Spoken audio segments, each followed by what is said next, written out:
Good morning, everyone. My name is Emily, and I'm an evaluator at USET. I think we're all familiar with each other so far. I shared a link in the chat. We are now offering continuing education credits for these sessions. And so if you could complete if you want CEU credits, please complete this very brief survey. It's basically just contact information and the type of certificate that you're looking for.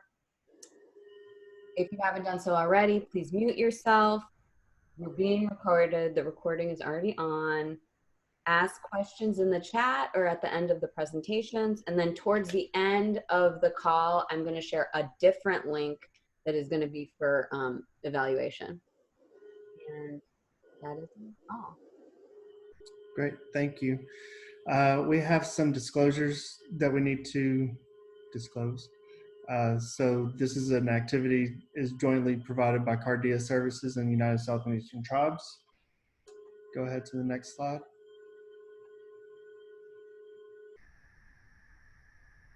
But to complete this activity, you have to enter the entire CE activity, complete the online evaluation, and submit the online CE request, which is the attendance.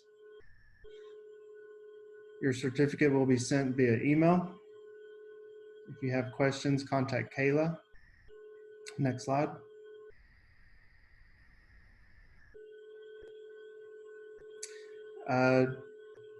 Dr. Brown's wife owns stock in Johnson & Johnson. No other planners or presenters of this CE activity have relevant financial relationships with any commercial entities pertaining to this activity. And we'll start today with Christy Duke.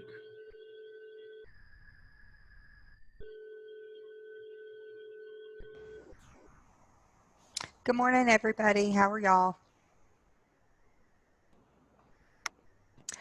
Before we get started, I did want to say, as Emily mentioned, we're offering CEUs, and we are very excited to be able to do that.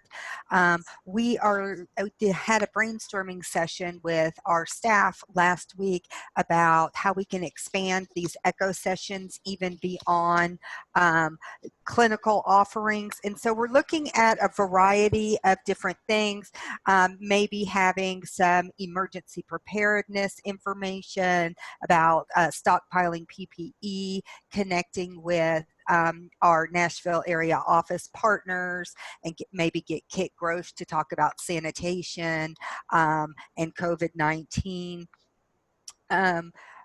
In addition to that, one of the things that we were tossing around, some more mental health, behavioral health offerings, as well as maybe telehealth. I know not a lot of our tribal nations have taken advantage of telehealth at this point in time. So maybe just having a few sessions regarding telehealth, how to get started, the things that are needed to do telehealth. We invited some folks from Encompass, who are our partners in telehealth, to maybe just get some ideas from you guys, and we're going to talk about that at the end of the session. Brian, is anybody from Encompass on at this point in time? No? Okay. So they may be on, and if not, then we can leave that. They certainly know more about telehealth than I do, but we should be able to get through that and just kind of evaluate the things that you would like to see from these ECHO sessions. And really, the sky is the limit. It doesn't have to be clinical. We could talk more about casino reopenings and school reopenings and just a lot of different topics. So please stay on after the last presentation, just so we can get some ideas from you guys, because we do really want to expand this in a lot of different directions. Okay, Brian, I'm ready. So because we didn't have the ECHO session last week, we were busy trying to get the CEU process in place. So this is a 2-week time period. That's why we've got such the large jump. You can see we have a little over 19,000 that we've tested, and that's up from 2 weeks ago from 13,000. Number positive, we've increased from 1,337 to 1,733. And then you can see the corresponding negative numbers. Our rates are rising. If you look, go ahead and go to the next slide, Brian. If you look at this graph, you can see that we were at, on 7/30 as of last week, we were at 196 per 10,000, and now we're at 211 per 10,000, compared with the United States, 134 per 10,000 to 146 per 10,000. So our rates are on the rise. They do seem to be rising slightly faster than the United States, not dramatically so, but we are seeing a little bit of an increase over and above what the U.S. Is doing. I'm sure that comes to no surprise to any of you who are on the ground locally, and what you're seeing. I would imagine it mirrors what you're seeing. If you are not receiving these, so this is the USET graph, but each tribal nation, we have also created this information that we send out to tribal leaders weekly, and it has your PERCTA counties and compared to your state and then the United States. And then we also issue a USET level report. So if you're not receiving these weekly, reach out to your tribal leaders and see if they can forward them to you, or ask that you be included on those emails. And we are more than happy to loop you into that. We are issuing these on a weekly basis. In addition to this graph, which I don't have shown, Brian, can you scoot back one? We have kind of something similar to this below. I issued 2 graphs in that report, and we graph out this information specific to each tribal facility. We look at the we look at the cumulative numbers of positives, those that have been tested in the week, weekly negative rates, and pending rates. So that does go out weekly. And again, if you're not receiving it, please reach out to your tribal leaders, and we can loop you into those email threads. They come out Friday afternoons.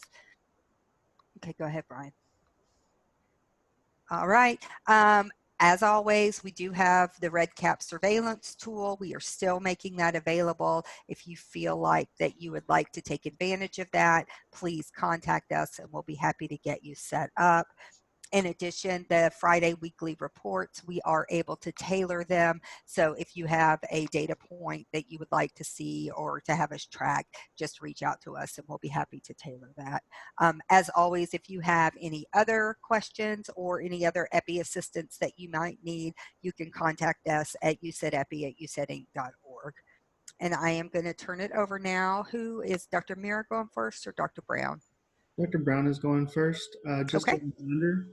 Just a reminder to fill out the attendance survey. It's in the chat box, and we'll go ahead and turn it over to Dr. Brown. Are you sure? Is that okay, Dr. Mira? Did you not? Do you want to go first? It's okay. All right. Let me share my screen here.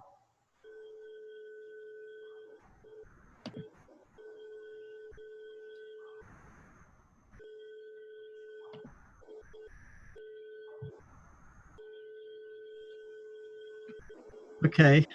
Can everyone see my screen? Are we good? Yes. All right. So I'm going to be talking today about vaccines for COVID-19. So welcome to day 150 of the pandemic that was declared on March the 11th. The good news is we're 150 days closer to the end than we were at the beginning, I guess. So what I'm going to talk about, I'm just going to review some of the science behind vaccines. I'm going to talk about some recommendations we have for this fall, and then talk about the vaccine development process and some new vaccine technologies that are being used for some of these vaccines. And then I'll finish at the end by talking about some of the current leading candidates for COVID-19 vaccines. And as was said at the beginning, my spouse, I didn't realize it until very recently, she inherited some shares of Johnson & Johnson, but I'm not going to be talking about any vaccines made by that company. So should be no conflict of interest here. I always like to start off vaccine talks with this question. What two things added the most to increased life expectancy in the 20th century? And a lot of people will guess things like antibiotics or heart surgery, things like that. Of course, a lot of people are clever enough to know that since it's a talk about vaccines, vaccines is one of the two things. But the thing that added the most was actually clean water and a safe food supply, things like refrigeration. But the second thing was vaccines, especially vaccines that prevented childhood illnesses that used to kill children in large numbers. So vaccines have been a really important advance in medical science. Just a really quick kind of review about some immunology stuff. So antibodies are things that the body makes in response to any kind of foreign invader. Now, the whole immune response is actually very complex, and it sort of can be divided into two parts. One is humoral immunity or antibody production. The other is something called cell-mediated immunity. And that's a whole different topic, but some vaccines only will really result in antibody production. Other vaccines result in both antibody production and the cellular immunity as well. And that's actually, it's good to do both because they take care of viruses and other infections by both routes. So this is what I call the cartoon version of how viral vaccine works. So usually what happens is you inject a weakened virus, that's a live attenuated vaccine, or a killed virus or an inactivated virus, or just a part of the virus. Sometimes it's just a viral protein that's made into a vaccine. That's injected into the body. The immune system sees it as something foreign that it needs to do something about. So it makes antibodies just like it would if you got the virus itself. And also with some vaccines, the cellular response, the T cell response is activated as well. And from this, you create these immune memory cells so that the next time, if you're exposed to the actual virus, the body can immediately respond with antibodies. So this is a slightly more complicated cartoon about it. You see here in this right upper box, this is a natural infection. So here's the virus. It comes in, a B cell, a B lymphocyte recognizes it. It produces antibodies that then, will attach to the virus, and that's what helps the body either block the virus from entering our cells, or it alerts other immune cells to come in and kill the virus. And also at that same time, you make what are called B memory cells. And in the future, if you get infected again by the virus, those B memory cells will crank up and produce antibodies.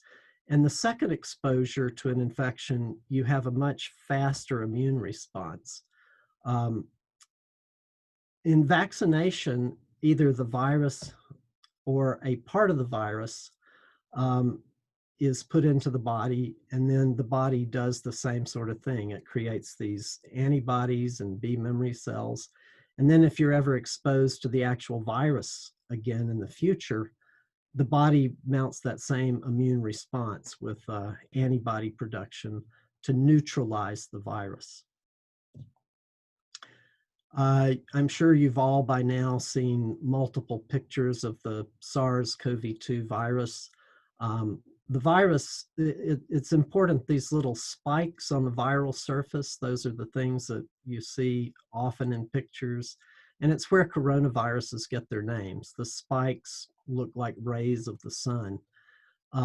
Most neutralizing antibodies are directed against the spike, because the spike is what the virus uses to attach to our cells and enter our cells and cause all kinds of havoc to happen. So most vaccine most of the vaccines that are currently being worked on target this spike on the virus. And so antibodies against the spike will attach to it and block it from entering our cells. So I want to shift just a little bit and talk about what's going to be happening in just a few months when the leaves start to change colors and the days get shorter and colder. We tend to start seeing more respiratory infections. As we all know, COVID-19 can be a serious or fatal disease for some people. There will not be a vaccine. Here's a spoiler alert. There will not be a vaccine available by this fall for COVID-19, unless you're a Chinese military person. I'll talk about that later. But we do have vaccines for two other serious respiratory infections, that is influenza and pneumococcus. And it's very important to make sure that we get everybody vaccinated for influenza. And if it's indicated, they should be vaccinated with the pneumococcal vaccine. That's pretty much everybody 65 and older, everybody with diabetes, and there are several other groups of people that should be vaccinated for pneumococcal disease. But everybody over the age of 6 months is a candidate for influenza vaccine. So by protecting patients with these two vaccines, we can prevent, if you get infected with influenza or pneumococcus, it makes you more vulnerable to getting other respiratory illnesses like COVID-19. So it's really important to do what we can to protect people. Okay, I'm going to change now and talk just a little bit about vaccine development, how the whole process works. So there's a preclinical phase when scientists develop the vaccine substance that they're going to use, either a weak version of the virus, a killed version of the virus, or some protein subcomponent of the virus.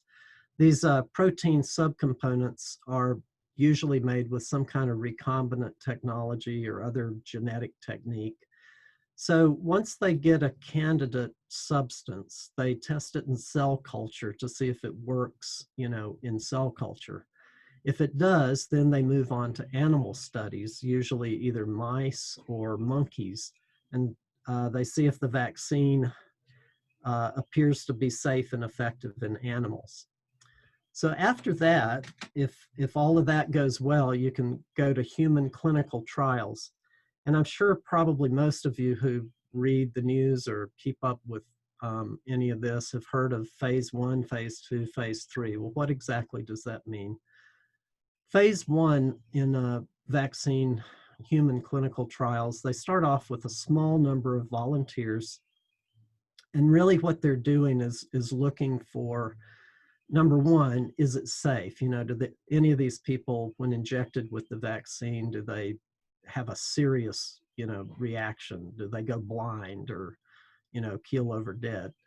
That would certainly put a stop to the vaccine, I guess. But they also are looking for an immune response. Do these people mount an immune response to the vaccine? And they can do that by testing for antibodies, and there are various tests for cellular immunity. If everything goes well in phase 1, they move on to phase 2. This is usually done with a few hundred volunteers. And this is a randomized placebo-controlled trial usually. So half the group or part of the group gets the vaccine, half gets a placebo injection. And again, they're looking for safety, but also immune response. And a lot of times they may try out different doses of the vaccine or different schedules of the vaccine in phase 2 to see which dose is the best dose to use. So after phase 1 and phase 2, they may move, if everything goes well, you go to phase 3. And this is a large trial that usually involves thousands of people. It's also a randomized controlled trial. So some people get the real vaccine, some people get a placebo injection. And what they're looking for, again, is safety. Does anything bad happen to the people that get the vaccine? And they're looking to see, you know, do people who are vaccinated not get sick as much as the people who got the placebo? So that's the 3 phases of human trials. So if you are going to have a vaccine, you want it obviously to be safe, that, you know, no serious side effects, and the minor things that usually happen, like, you know, every time I get the flu vaccine, the next day I don't feel well. Sometimes I have a headache, a little achy, might be a little bit feverish, but these things usually pass quickly, and, you know, they're acceptable and expected. You also want it to be effective. It needs to produce not just any antibody, but neutralizing antibodies. Not all antibodies will neutralize the virus. So you want it to produce neutralizing antibodies. You would also like for it to induce a cellular immune response. But if it doesn't, sometimes you just have to settle for the antibody response. You want it to, you know, not cost too much. You want it to be easy to manufacture in large quantities. You know, we're approaching 8 billion people in the world. That's a lot of people to try to immunize. You want it to be easy to administer to a large group of people and have proven efficacy in diverse populations. The FDA has not set the bar terribly high for vaccines for SARS-CoV-2 that they say they will approve. They say if it's at least 50% efficacious, then it's going to get their stamp of approval. So as of July 31st, a week ago, the World Health Organization on their website had 165 vaccine candidates listed. 26 of these, certainly a minority, but still 26 is an impressive number. 26 of these are in some phase of human trials. 7 of them have either started or are about to start phase 3. There are a lot of different types of vaccine candidates besides the usual live attenuated and inactivated and protein subunit. There's some new technologies like DNA vaccines, viral-like particles, viral vector vaccines, and messenger RNA vaccines. And I'm going to talk about a couple of those new technologies. So first, I'm going to talk about messenger RNA vaccines. How do they work? Well, as you may remember from high school biology, or maybe you have had more biology than that, in our cells and all cellular organisms, the genetic code is carried in double-stranded DNA.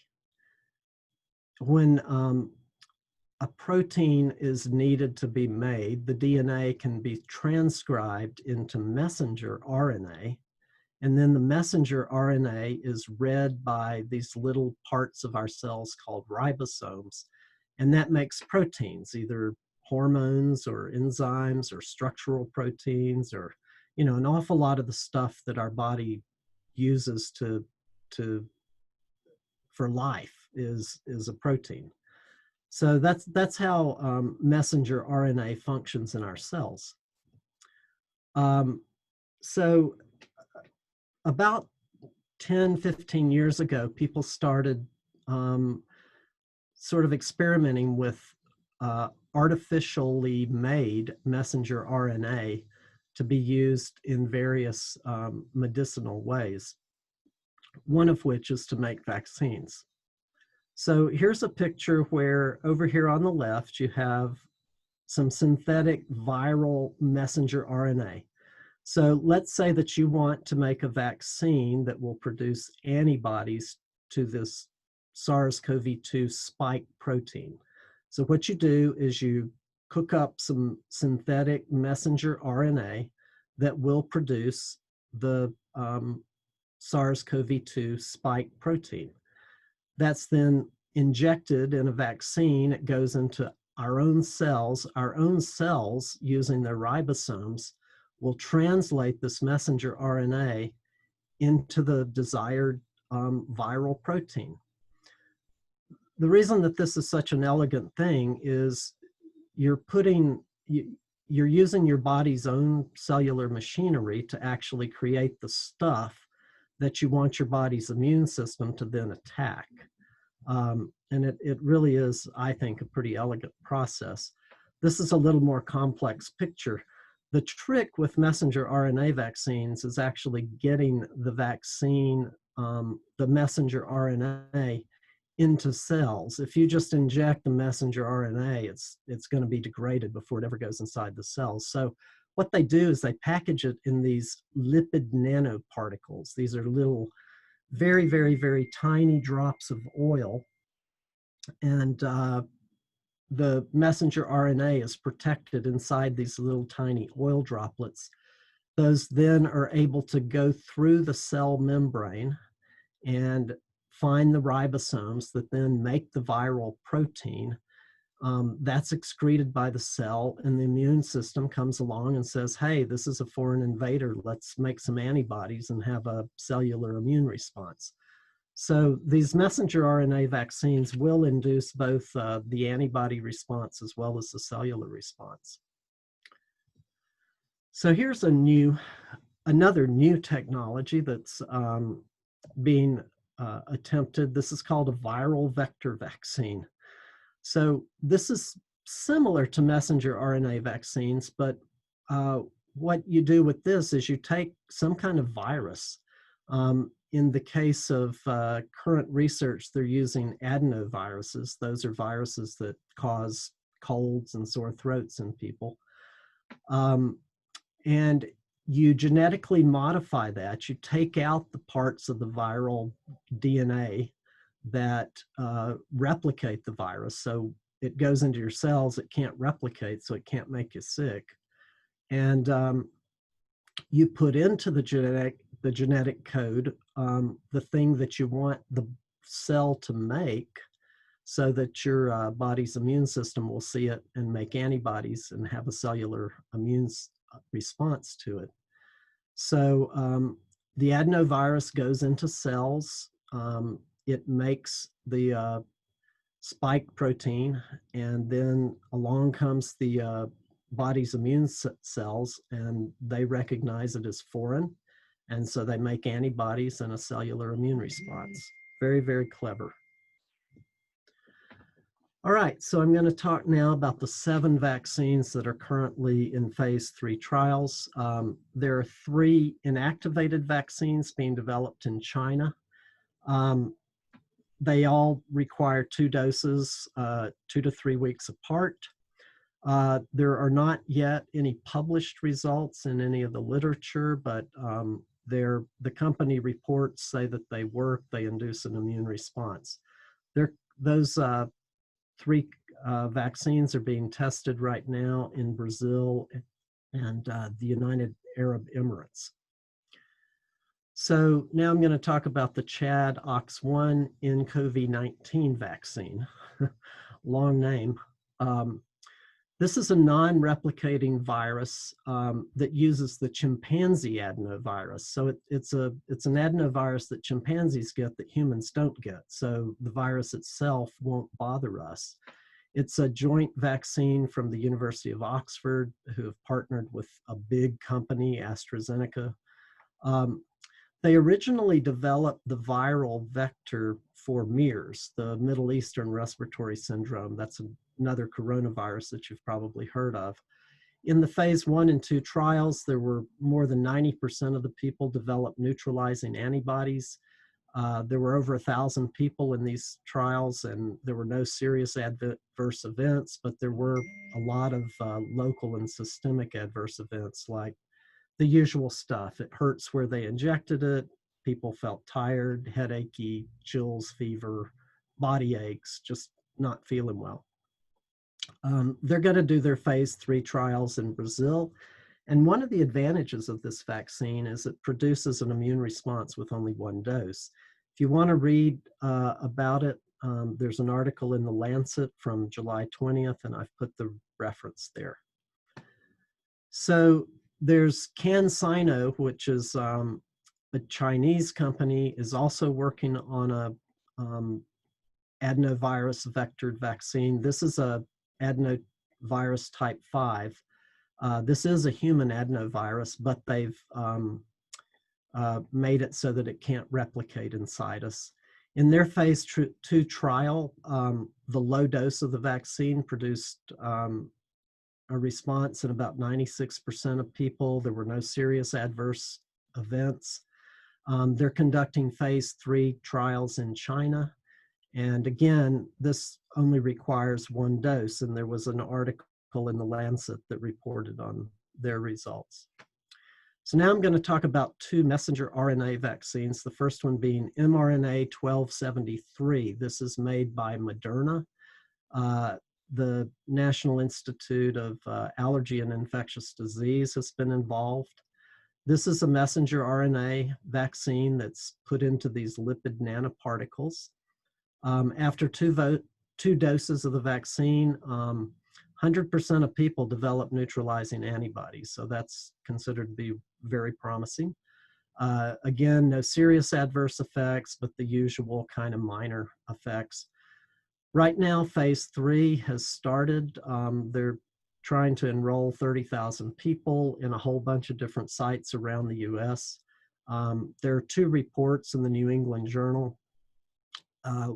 The second report is about how they use the vaccine in some non-human primates. I believe they were rhesus macaques, and tried to infect them, and the vaccine apparently protected these monkeys from infection. So that's also promising.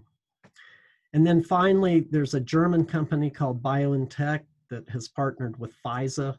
They also are making a messenger RNA vaccine. They have a couple of different versions that they're testing out right now, BNT162b1 and b2. They've completed phase 2.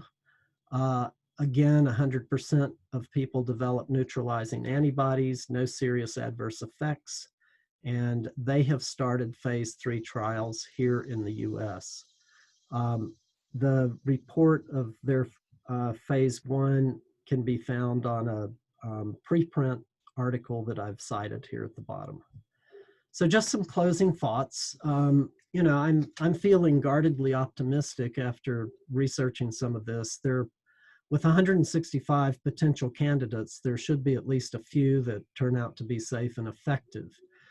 The speed of development has been astounding, but I really feel confident that safety is being taken very seriously, and they're not taking shortcuts with that. And I think that there will be eventually a good, safe vaccine ready. The big question is when. I wish I could tell you. I seriously doubt that there will be a vaccine approved in the US before the end of this year. I'm hoping that by early next year, there will be. So thank you very much. If you have questions at any time, give me a call or send me an email. And thank you. So I'll stop sharing my screen now. Thank you, Dr. Brown, for a great presentation. We have one question in the chat. Can anyone volunteer for the vaccine trials? Great question. Most people, well, anybody can volunteer. There are certain criteria for these trials. Not everybody would be accepted, but if you really feel so moved to get into a trial, gosh, I meant there. I'll do a little research and put the place you can go to sign up for a trial into the chat here while Dr. Mira is speaking.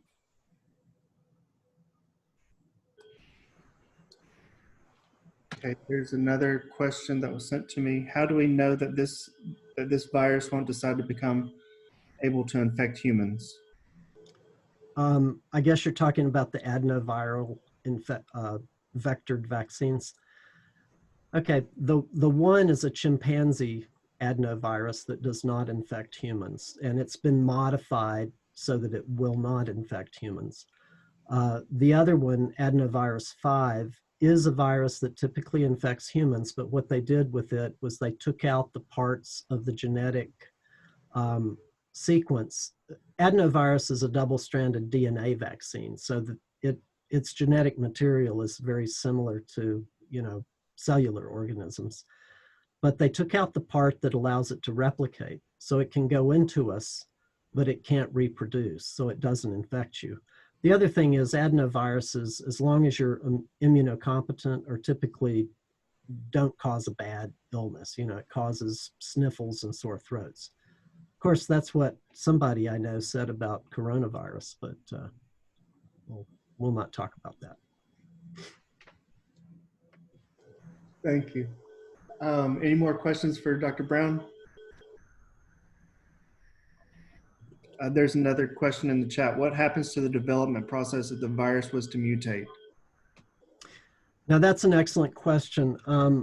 If the virus mutates enough, the vaccine that may have been effective initially will not be effective. I would think that they would be able to then modify the vaccine, but that would take time and would have to go through all the safety tests, all the phase 1, 2, and 3 trials again.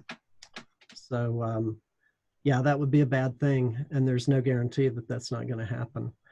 One thing good about coronaviruses in general is that they don't mutate nearly as fast as things like influenza viruses do. They're a little more stable, so that is a concern, but it's not as big a concern as it would be with influenza.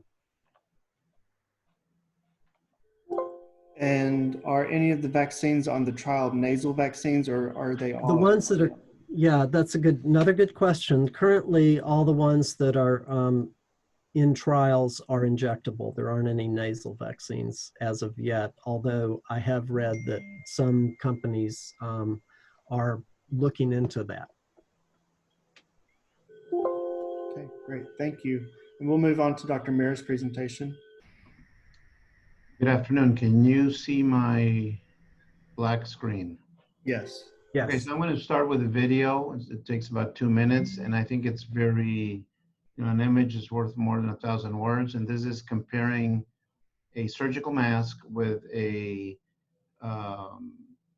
face covering with 1 layer and 2 layers. What happens when you count numbers, when you cough, and when you sneeze, and you can see the little droplets going through the mask or not to get a better idea.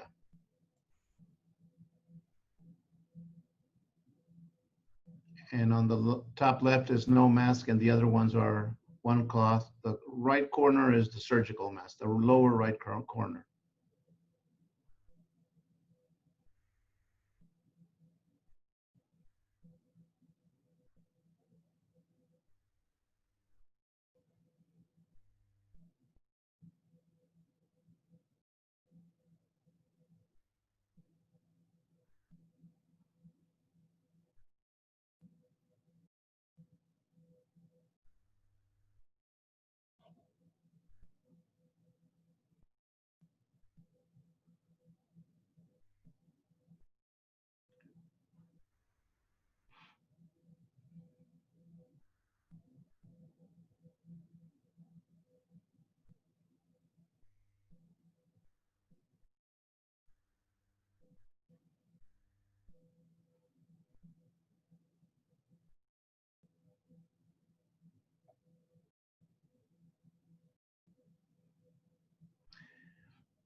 Okay. So let me try to share my presentation now. And I did that on purpose right before lunch to help you with your diets.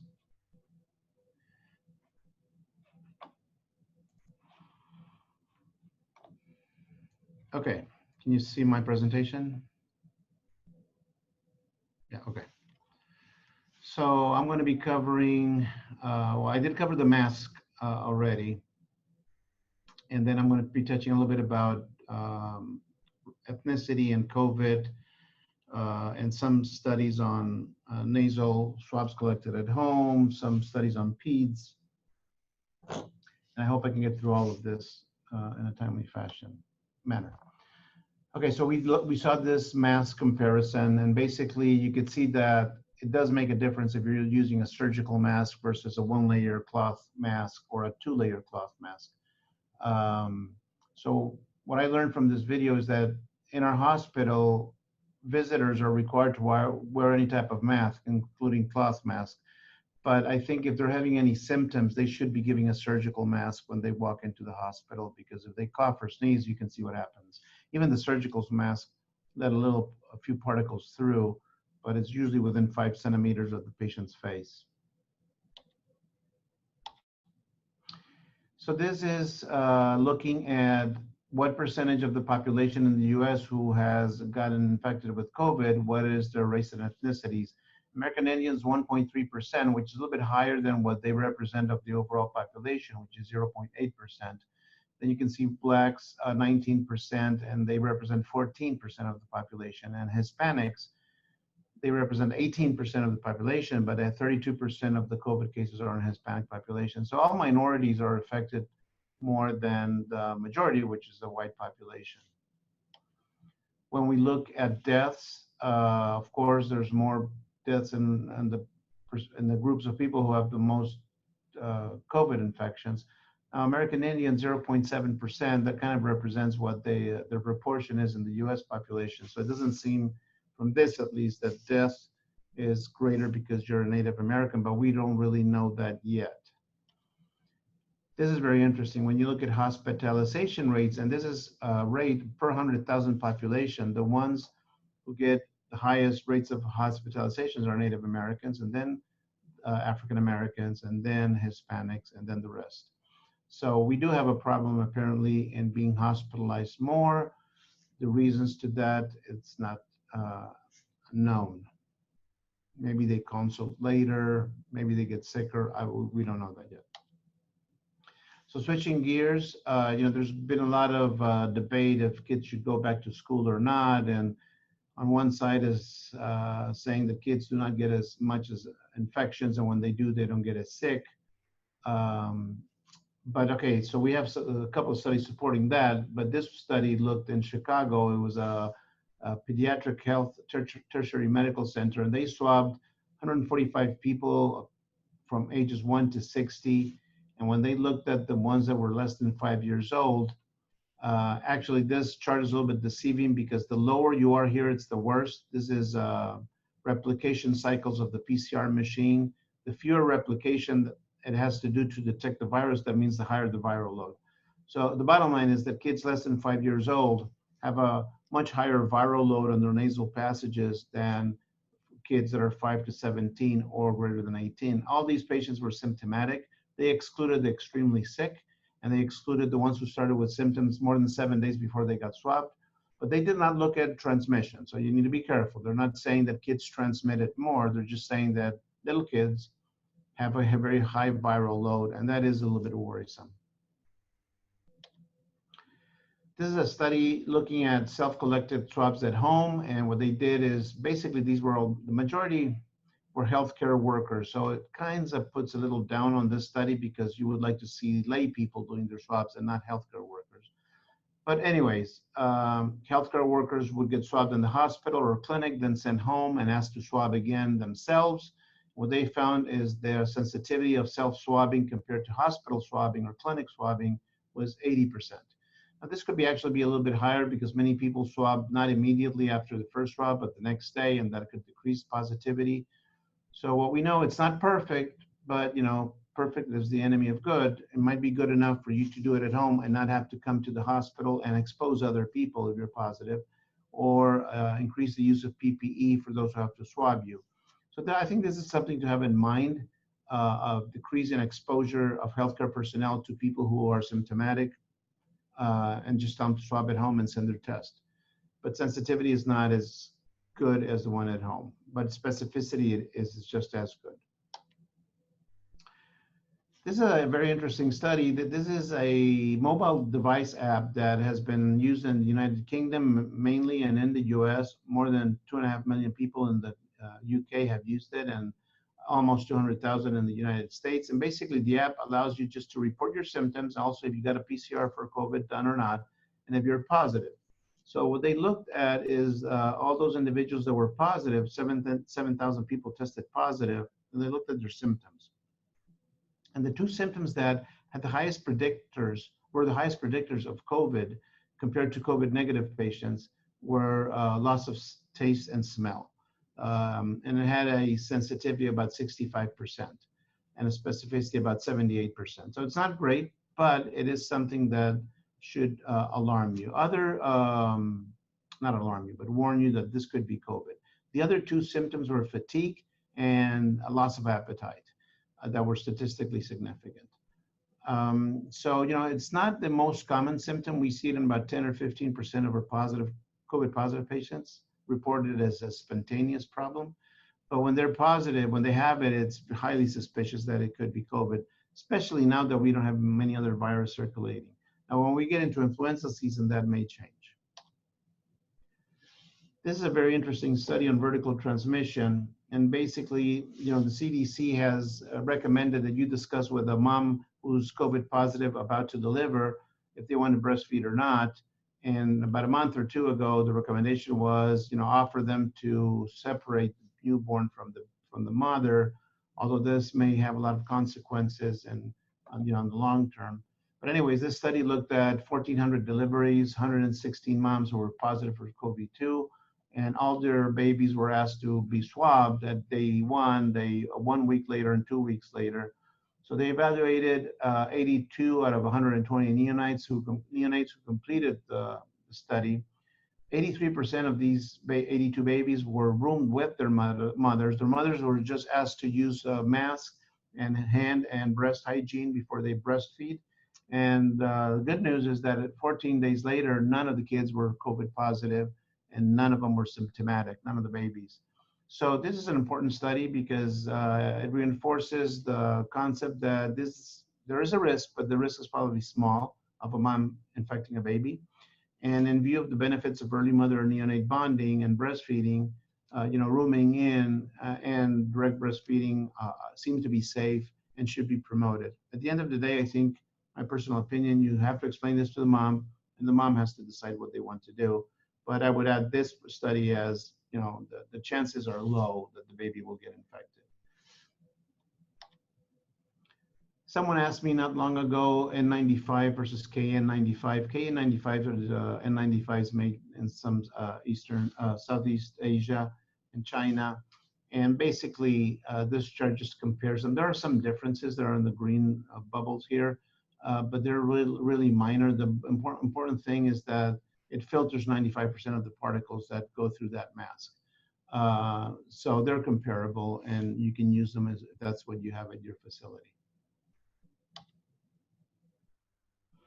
So this next two studies I'm going to show, one is how long are symptoms present in patients who have mild COVID-19?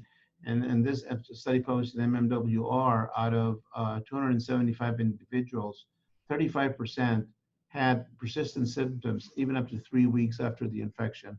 So this is just to differentiate that when we say mild COVID, it's mild compared to severe COVID, but not mild compared to other mild viral illnesses. This is a little bit more severe. It's probably not as intense as the flu, but much longer. So this is like having the flu for 3 weeks instead of having the flu for 4 or 5 days.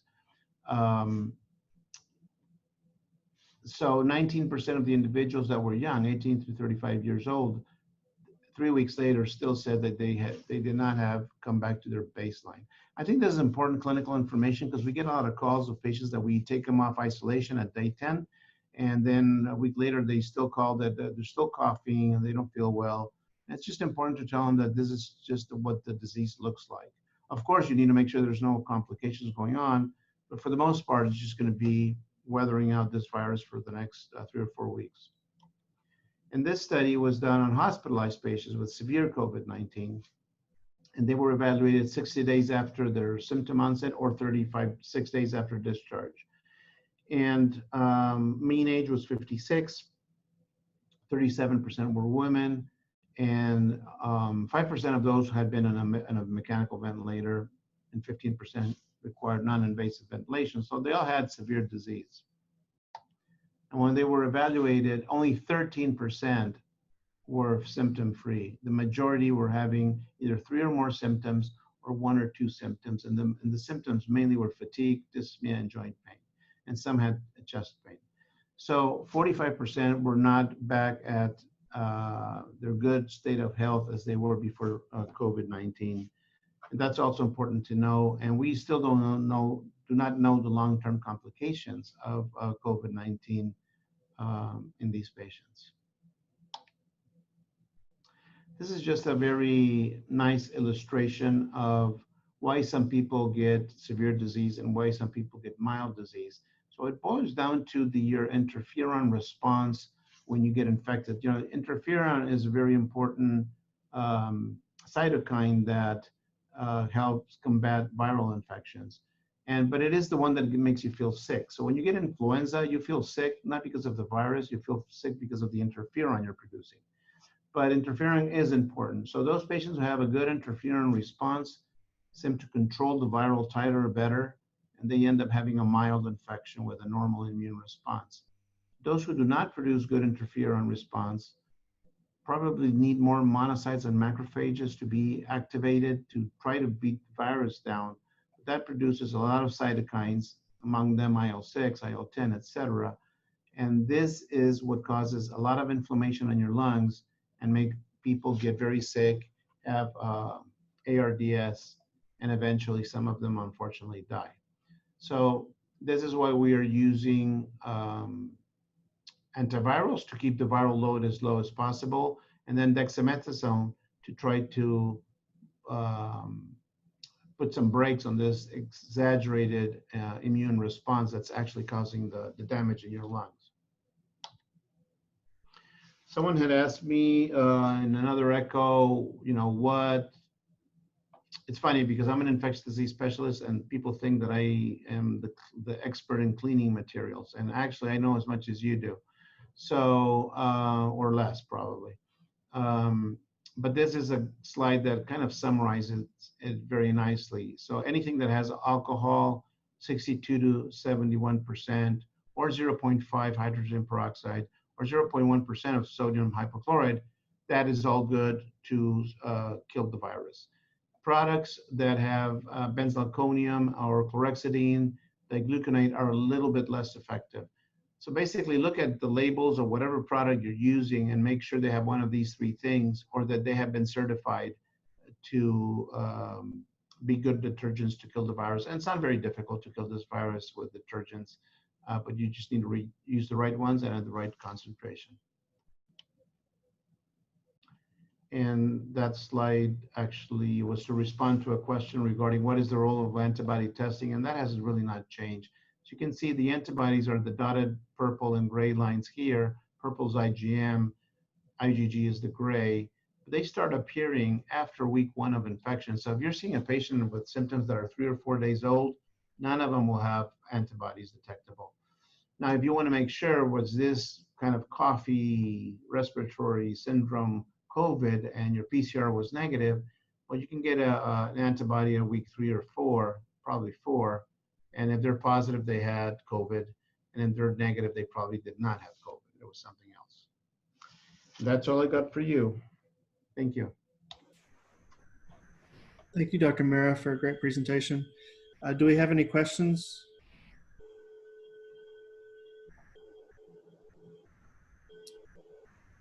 And just a reminder, there is the evaluation link in the chat for anybody wanting to fill that out. It would be greatly appreciated. Yes, someone asked about the link of the video. I can send it, but actually if you go to the slide that I will send and you just Google the reference, it'll get you to the video and the link.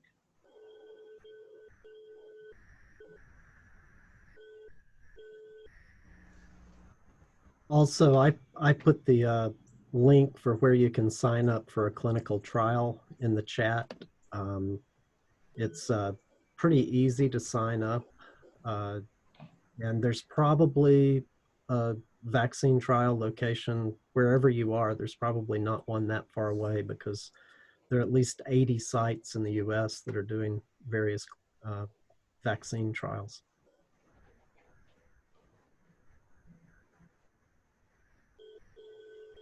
So if there are no more questions, I'd like to pivot for just a moment to talk about future ECHO sessions and just do a little bit of brainstorming. Do we have anybody from Encompass on? Yes. Okay.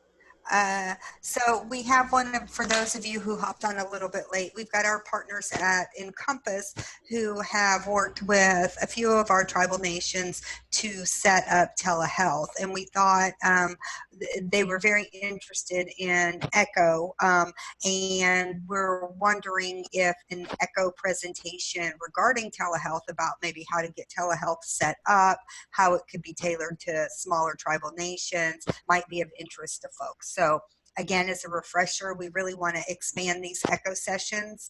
You know, it is primarily a clinical and a learning tool, but there are other things that we can do as well, especially since we're all working remotely now.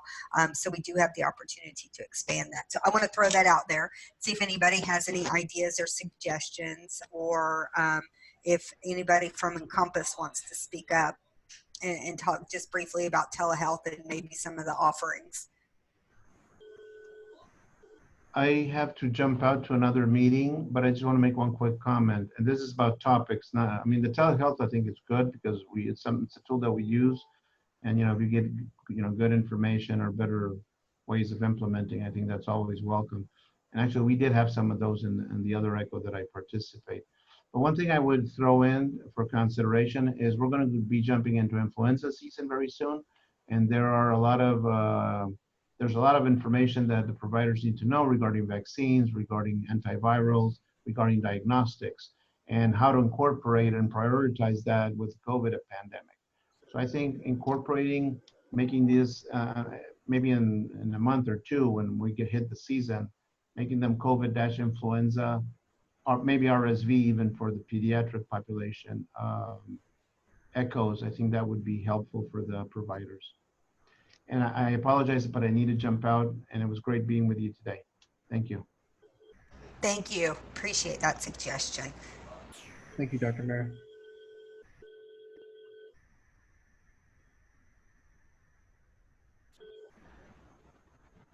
I can. Paul, do you want to just say a few things? Yeah, sure. And John Marshall was actually traveling and in a nasty area. He was texting me and said he's unfortunately couldn't connect back through, but we were brainstorming a little bit yesterday on topics for telehealth.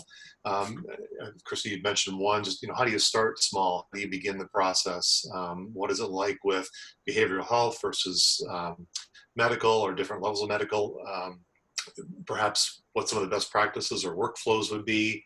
How do you address revenue cycle for telehealth? Because there's different implications, whether it's things that are done at the clinic or at home. Maybe even evaluation of different providers. How do you select and choose, you know, who's going to be the partner for that? What do you look for? So we were just tossing out ideas and thinking about what would be helpful to you to hear about or to think about as you look at your current telehealth situation or as you're moving forward.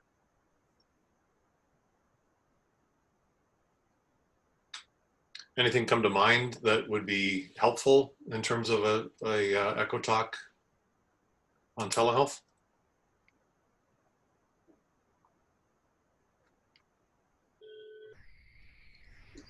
This is Dee. Can you hear me?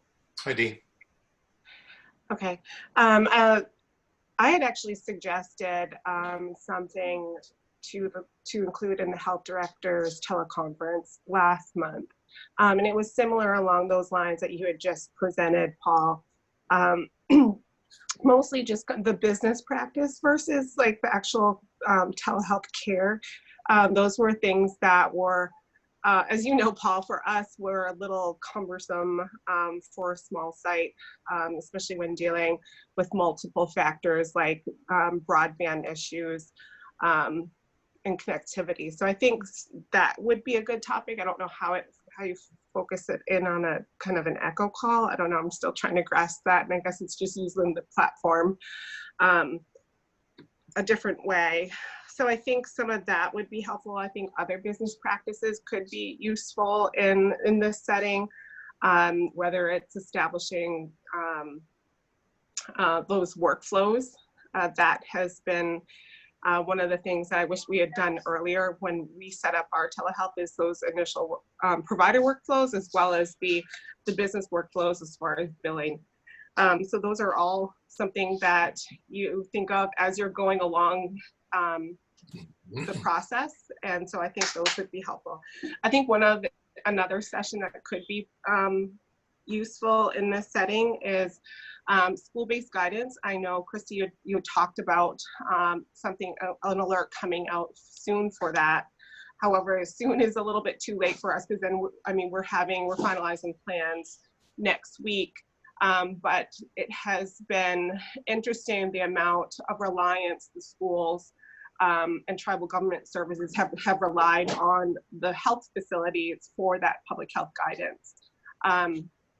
So I think that is something that could be useful as far as best practices and setting up those alternative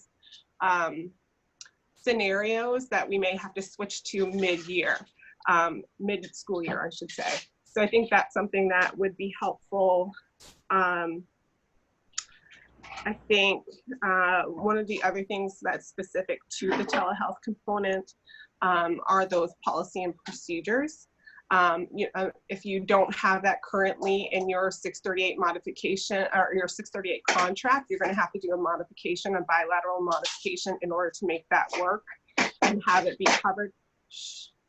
And have it be covered. And then just factors like that, like I had to include it in my medical bylaws. And so those are things that you don't really think of at the time, because you need the service. So it was kind of a fast acting service for us, because we actually contracted with a provider to assist us in the COVID response. If my medical team, because I only had 2 providers at that time, with one out on maternity leave, I needed a fallback in case either of those providers got sick. So I think that is, one thing that would be helpful as well. Dee, so just wanted to comment, the school one has been difficult because the reopening times are so different, and the CDC guidance is fairly new, and we are in general not in agreement with the CDC guidance. I will say that if you want to collaborate or consult with us, just as, before the overall guidance comes out, we are absolutely available to look at those plans and provide feedback if you need them.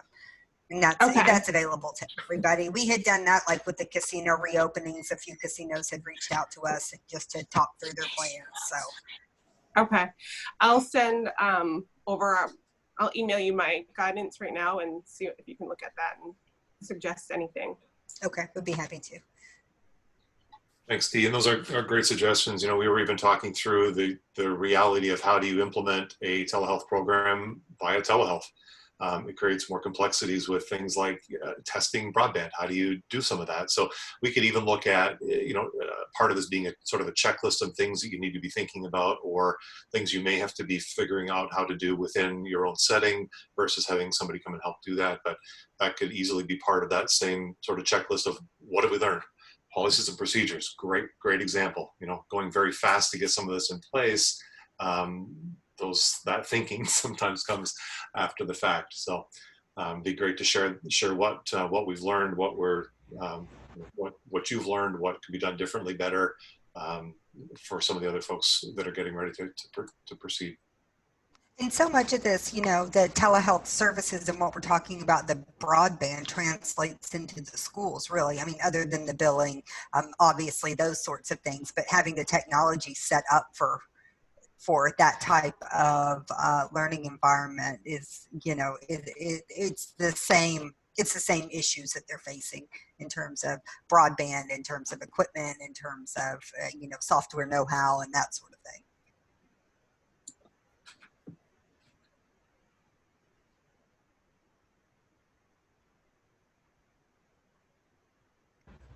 Okay, well, I guess if there's nothing else, we'll go ahead and end. Next week, we are tentatively having a session from Dr. Bunyo at Cherokee Indian Hospital talking about Cherokee-specific experiences. They have an incredibly robust response to COVID, and they're just going to present what they're doing on the ground there at Cherokee. In addition, Dr. Mera will give his weekly updates as well.